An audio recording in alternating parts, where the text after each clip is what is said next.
Assalamualaikum warahmatullahi wabarakatuh. Selamat siang, salam sejahtera untuk kita semua. Yang saya hormati, Ibu Silvi Laila Rahmi, STP MSc, sebagai dosen pengampu, dan saya sendiri, Andri Sigit Budiarjo, dengan NIM J1A120060 dari kelompok 7, akan membacakan materi tentang teknologi fortifikasi dan suplementasi pangan, tentang fortifikasi zat besi dalam beras. Baiklah. Untuk yang pertama, yaitu adalah latar belakang. Beras adalah makanan pokok sebagian besar penduduk di Indonesia dan beberapa negara di Asia. Sebagai pangan utama, beras diketahui memiliki gizi mikro yang tidak memadai sehingga berpotensi menimbulkan kekurangan gizi bagi konsumen. Biofortifikasi atau fortifikasi biologi merupakan salah satu cara dalam meningkatkan kandungan gizi mikro bahan pangan yang berperan penting mengatasi masalah gizi buruk dan kesehatan konsumen. Kandungan gizi bahan pangan dapat diperbaiki dan bahkan ditingkatkan melalui pemulihan tanaman, baik secara konvensional maupun bioteknologi.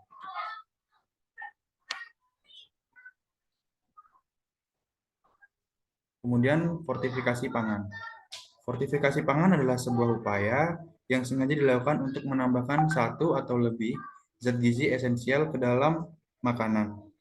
Baik secara alami, zat gizi tersebut ada di dalam makanan tersebut, maupun tidak ada, dengan tujuan untuk mencegah terjadinya defisiensi atau memperbaiki defisiensi pada suatu atau lebih zat gizi dalam suatu populasi. Salah satu faktor sukses fortifikasi pangan adalah pemilihan produk pangan, di mana produk pangan yang akan difortifikasi harus produk pangan yang sering dan banyak dikonsumsi masyarakat. Kemudian sejarah dari fortifikasi. Menurut Wijojo tahun 2014, program fortifikasi beras di Indonesia baru dimulai pada tahun 2010, yang merupakan program sektor pemerintah dengan skala menengah. Program fortifikasi beras ini menggunakan raskin yang ditambahkan dengan zat besi Fe, Pp, seng, B1, B3, B9, dan B12 untuk penduduk miskin. Fortifikasi raskin yaitu beras subsidi bagi penduduk miskin, sangat prospektif. Kemudian teknologi fortifikasi pada beras yaitu dengan ekstrusi semakin berkembang dan telah mulai diimplementasikan di Costa Rica, Cina, Filipina, Brasil, India, dan lain-lain. Raskin ditargetkan untuk dikonsumsi keluarga miskin yang mempunyai risiko tinggi menderita AGB, tepat sasaran. Kemudian produksi raskin terpusat di bawah koordinasi Perum Bulog sehingga relatif mudah untuk dikontrol. Dan yang keempat, dalam rangka mengatasi anemia gizi besi pada penduduk miskin, Bapemnas bekerjasama dengan kementerian dan lembaga terkait melaksanakan pilot proyek fortifikasi raskin sejak tahun 2010 menggunakan bantuan hibah dari ADB. Kemudian zat besi. Zat besi merupakan mineral logam mikro yang paling banyak terdapat dalam tubuh manusia dan hewan, yaitu sebanyak 3-5 gram di dalam tubuh manusia. Zat besi mempunyai beberapa fungsi esensial di dalam tubuh, diantaranya sebagai alat angkut oksigen dari paru-paru ke jaringan tubuh, sebagai alat angkut elektron dalam sel dan sebagai terpadu berbagai reaksi enzim di dalam jaringan tubuh. Kemudian regulasi fortifikasi.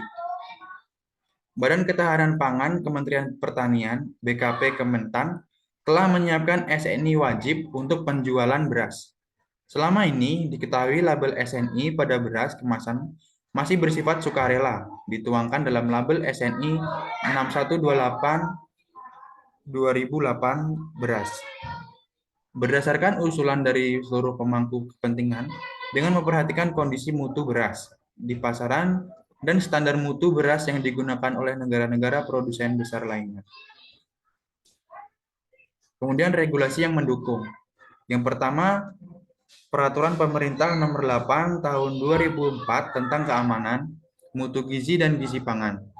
Dalam hal terjadi kekurangan atau penurunan status gizi masyarakat, perlu dilakukan upaya perbaikan gizi melalui pengayaan atau fortifikasi gizi pangan tertentu. Kemudian yang kedua, Undang-Undang Nomor 18 Tahun 2012 tentang pangan. Pemerintah menetapkan kebijakan di bidang gizi untuk perbaikan status gizi masyarakat. Kebijakan pemerintah dilakukan melalui penetapan persyaratan, perbaikan, atau pengayaan gizi pangan tertentu yang diedarkan apabila terjadi kekurangan atau penurunan status gizi masyarakat. Dan yang terakhir adalah Peraturan Presiden Nomor 42 Tahun 2013 tentang Gerakan Nasional Percepatan Perbaikan Gizi. Upaya penggalangan partisipasi dan kepedulian pemangku kepentingan secara terencana dan terkoordinir untuk percepatan perbaikan gizi pada 1000 hari pertama kehidupan. Baiklah, kita masuk ke dalam materi beras. Beras adalah butir padi yang telah dibuang kulit luarnya atau sekamnya yang menjadi dedak kasar. Menurut Sojeti Tarwojo tahun 2018, kata beras adalah bagian bulir padi atau gabah yang telah dipisah dari sekam. Sekam atau Jawa merang secara anatomi disebut palea, bagian yang ditutupi, dan lema, bagian yang menutupi. Kemudian fortifikasi zat besi pada beras. Fortifikasi beras direkomendasikan juga oleh WHO tahun 2018 karena beras dikonsumsi secara luas dan teratur oleh masyarakat. Beras fortifikasi dapat diproduksi secara massal dengan teknologi yang relatif sederhana. Penelitian mengenai beras yang difortifikasi dengan zat besi dilaporkan oleh Loso et al. Tahun 2017 dan Haeckel tahun 2019. Permasalahan yang dihadapi oleh beras yang difortifikasi adalah praktik di rumah tangga yang biasanya melakukan pencucian beras sebelum dimasak. Baiklah, dari sekian materi dapat disimpulkan bahwa fortifikasi pangan adalah sebuah upaya yang sengaja dilakukan untuk menambahkan satu atau lebih zat gizi esensial ke dalam makanan. Baik secara alami, zat gizi tersebut ada di dalam makanan tersebut, maupun tidak ada dengan tujuan untuk mencegah terjadinya defisiensi atau memperbaiki defisiensi pada satu atau lebih zat gizi dalam suatu populasi. Dalam rangka mengatasi anemia gizi besi pada penduduk miskin, Bappenas bekerjasama dengan kementerian dan lembaga terkait melaksanakan pilot proyek fortifikasi Raskin sejak tahun 2010. Menggunakan bantuan hibah dari ADB, fortifikasi zat besi pada bahan pangan merupakan upaya untuk meningkatkan asupan zat besi yang diharapkan dapat mengatasi masalah defisiensi zat besi. Berikut adalah literatur yang kami ambil untuk materi fortifikasi zat besi beras. Berikut link video fortifikasi beras di Indonesia.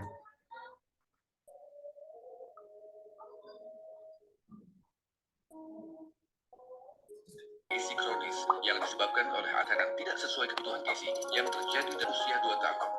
Hal ini akan mempengaruhi kemampuan daya saing individu.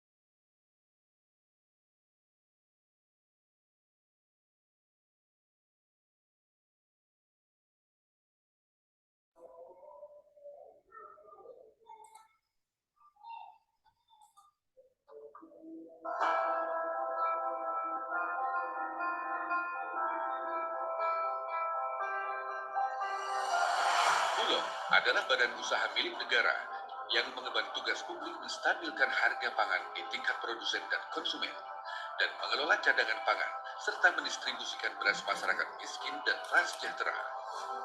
Dengan demikian, penyediaan dan penyaluran beras fortifikasi kepada masyarakat berpendapatan rendah diharapkan dapat semakin berdaya ungkit untuk percepatan perbaikan gizi masyarakat. Mengingat beras merupakan makanan pokok masyarakat Indonesia sehingga vitamin dan mineral yang ditambahkan juga lebih bisa dipastikan terasup.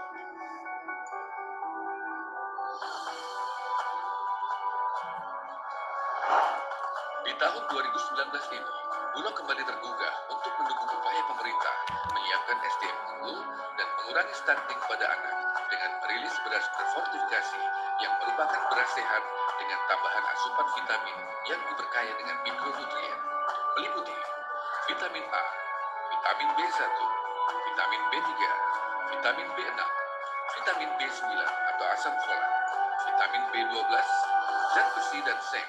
Beras Fortifit ini juga dikerjakan dan dikemas oleh tenaga-tenaga terampil dengan menggunakan alat-alat yang modern. Bulog senantiasa terus memberikan kontribusinya kepada masyarakat, bangsa, dan negara untuk menjadi perusahaan pangan yang unggul dan terpercaya dalam terwujudnya kedaulatan pangan. Beras Fortifit.